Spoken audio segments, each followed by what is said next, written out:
Welcome to my house.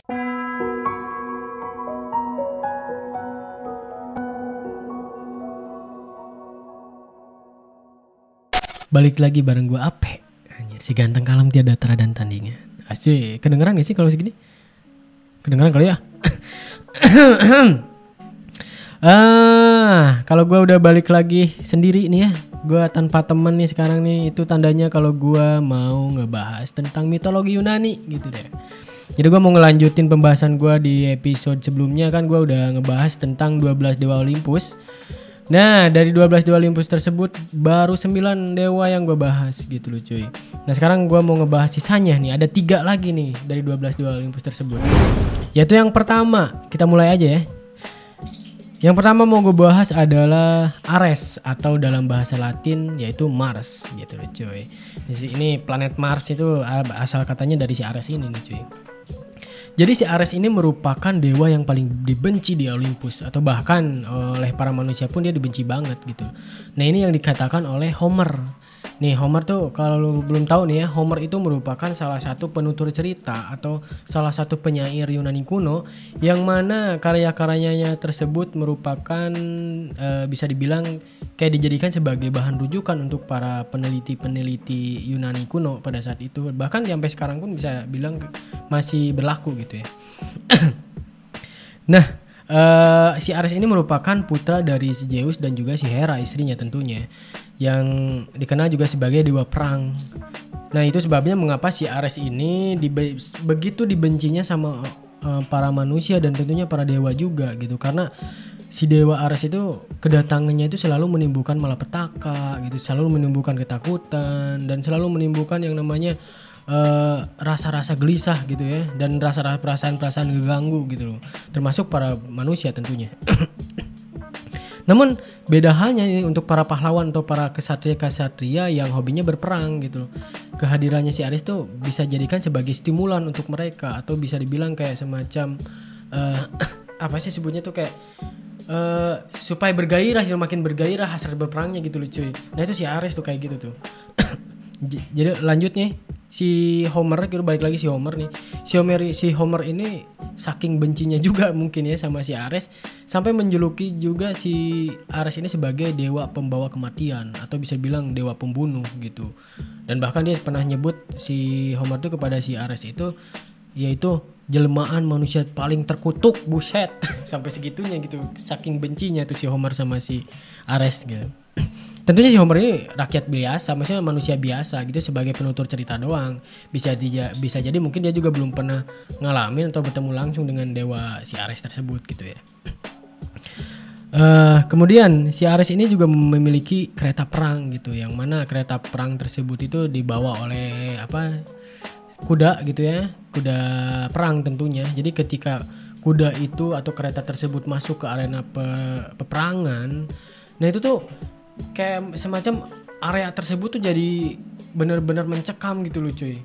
Tapi orang-orang yang berada di dalam peperangan tersebut, taruhlah itu kayak kesatria atau para prajurit yang ikut berperang, itu kayak semacam dia tuh gairah berperangnya itu makin bergelora gitu loh cuy. Jadi seakan-akan kayak menambah sensasi terbaru gitu mungkin untuk mereka gitu. Jadi untuk para kesatria tentunya si Ares merupakan seorang dewa yang mungkin dikagumin, bisa dibilang seperti itu. Nah, tetapi bangsa Romawi itu lebih menyukai si Ares ketimbang bangsa Yunani gitu loh. Karena menurut bangsa Romawi si Ares itu kayak semacam dewa yang gagah gitu loh cuy. Dewa yang memiliki jiwa pemberani, jiwa perang gitu ya. Dan selain itu juga memang dari postur dia yang gede gitu kan, dan tentunya memakai baju perang yang bisa dibilang kayak mewah gitu, bisa dibilang seperti itu gitu ya.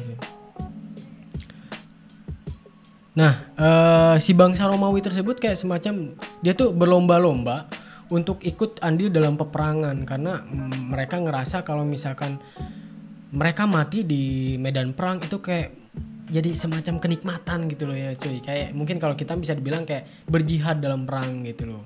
Nah, si bangsa Romawi itu berlomba-lomba itu untuk mendapatkan itu gitu. Jadi bercita-cita untuk mati di dalam peperangan gitu, kayak Mereka kayak mendapat kenikmatannya itu hanya mati di dalam peperangan, dan selain itu juga mungkin dia ngerasa dia dapat itu apa? Pride gitu ya. Bisa bilang kayak gitu deh. Mungkin sih ya.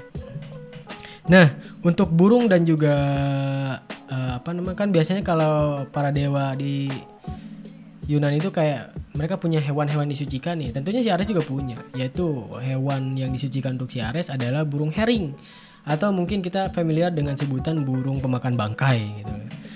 Namun si Ares ini tidak memiliki kota favorit atau kota yang disucikan seperti halnya para dewa-dewa atau dewi-dewi yang lain gitu. Lanjut ke pembahasan selanjutnya adalah Hephaestus atau Vulkan. Nah, si Hephaestus ini merupakan putra dari si Hera gitu loh. Sama hanya kayak si Athena nih. Kalau si Athena itu putra si Zeus doang tanpa si Hera, nah si Hephaestus kebalikannya. Jadi si Hephaestus itu adalah anak si Hera doang nih. Jadi si Zeus tuh tanpa andil di situ.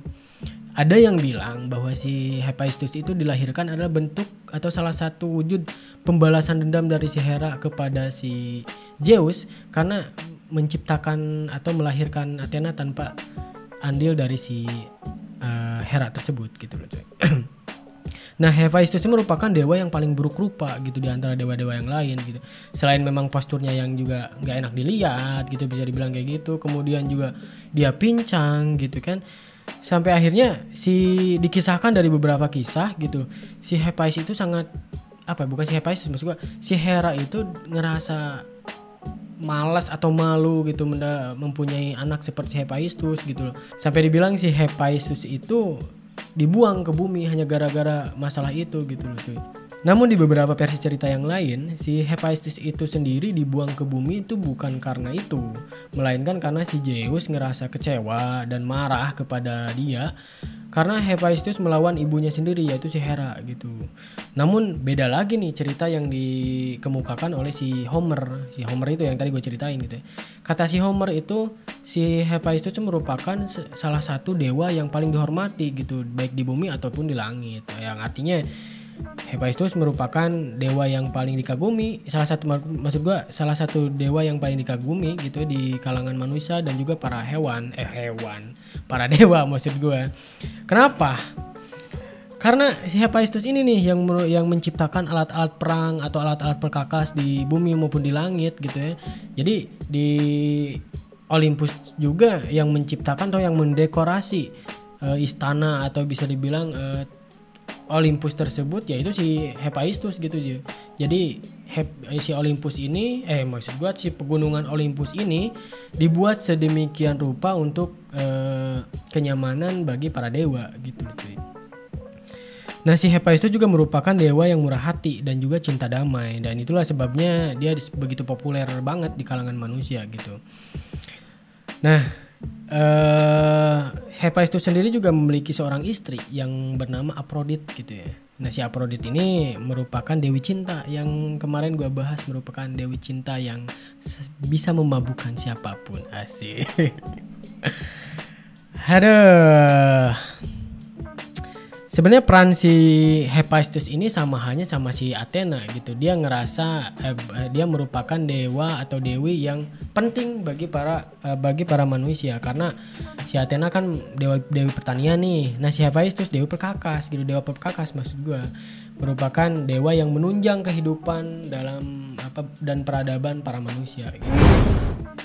Dan yang terakhir 12 berarti yang bernama Hestia atau dalam bahasa Latinnya Vesta. Jadi si Hestia ini merupakan saudara perempuannya dari si Zeus, yang mana si Hestia ini adalah salah satu dari 3 perawan yang menghuni pegunungan Olympus ya, selain dari Athena dan juga si Artemis tentunya. Namun si Hestia ini dari beberapa catatan memang gak begitu berperan penting dalam mitologi Yunani gitu ya. Jadi si Hestia itu gue udah korek-korek kesana kemari gitu ya, cerita tentang si Hestia ini sangat minim sekali gitu ya. Tapi ada beberapa yang mungkin menceritakan sedikit dan gue mau ngebahas sekarang gitu ya. Jadi si Hestia ini dikenal juga sebagai dewi hati atau dewi rumah gitu. Dan dia juga kadang dipercaya merupakan dewi untuk para bayi yang baru terlahir ke dunia gitu sebelum bayi tersebut diterima oleh para keluarganya. Nah, kebanyakan para manusia selalu berdoa kepadanya itu pada saat makan atau sesudah makan gitu. Nah, di setiap kota itu selalu terdapat perapian. Nah, perapian yang misalkan kalau di suatu tempat ada perapian, itu berarti tempat tersebut itu merupakan tempat jajahannya atau tempat para pemujanya si Hestia gitu loh. Jadi ada kewajiban khusus nih untuk para manusia yang mendiami sebuah tempat, yaitu kalau misalnya tempat tersebut dijadikan jajahan, orang-orang tersebut itu harus pergi ke kota untuk menyalakan api dan membawa api tersebut ke daerahnya masing-masing untuk dinyalakan gitu. Dan setiap api yang sudah dinyalakan tidak boleh padam gitu, karena kalau misalkan api itu padam, si Hestia bakal marah dan juga mungkin tempat tersebut nggak bakal dapat kemurahan hati dari si Hestia lagi gitu loh cuy. Nah, di Roma bahkan ada tuh api yang dilindungi oleh 6 pendeta perawan gitu ya. Jadi untuk menjaga api dari Hestia tersebut, mungkin karena apinya dianggap suci gitu, jadi harus dijaga oleh para pendeta yang masih perawan gitu. Ada 6 pendeta yang, dan itu disebut dengan sebutan Vestal gitu. Ini di Roma gitu ya. Nah, mereka tuh akan menjaga sebisa mungkin si api tersebut tetap menyala gitu dan gak padam gitu cuy. Nah, lengkap sudah 12 dewa Olympus atau biasa kita sebut dengan 12 dewa Olimpian gitu. Ini merupakan dewa-dewa atau dewi-dewi yang penting di peradaban atau di mitologi Yunani gitu loh. Sebenarnya masih banyak dewa-dewa lain kan, tapi itu bukan termasuk dewa yang penting gitu. Dewa-dewa yang nggak penting lah ya. Ada juga dewa yang mendiami bumi gitu, banyak gitu ya coy.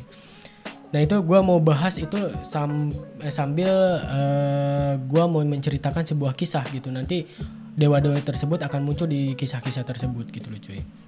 Nah, di episode selanjutnya gue udah searching juga, gue udah nyari literasi, gue nyari materi gitu kan. Gue mau ngebahas tentang asal mula bumi dalam persepsi mitologi Yunani gitu loh cuy.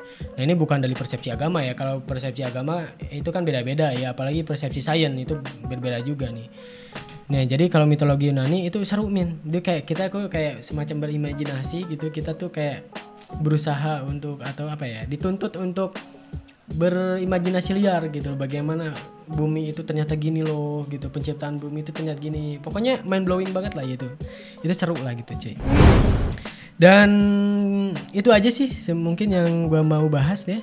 Dan seperti biasa, gue nggak pernah bosen buat mengatakan kepada kalian, gue bukan mau ngata-ngatain, cuman mau mengingatkan kepada kalian bahwasanya pembahasan yang gue bahas ini hanya sebatas hiburan semata gitu, untuk menemani kalian-kalian yang hobinya rebahan gitu kan, dan gak hobi baca nih. Gue hadir di sini untuk nemenin kalian, hanya itu aja sih. Jangan jadikan ini sebagai patokan hidup, prinsip hidup, itu jangan lah ya. Tetap prinsip hidup kita mah tetap harus agama lah ya, untuk yang beragama itu juga tentunya. Dari gue Ape gitu ya. Jangan lupa share, subscribe, komen dan juga like gitu ya, karena itu merupakan bentuk atensi kalian terhadap channel gua, terhadap konten gua gitu ya. Jadi komen kalian tentunya itu gua diharapkan banget, karena itu karena dari komen itu gua bisa koreksi, gua bisa improvisasi, dan gua bisa memperbaiki konten-konten gua selanjutnya gitu. Dan dari gua Ape itu aja. Ciao.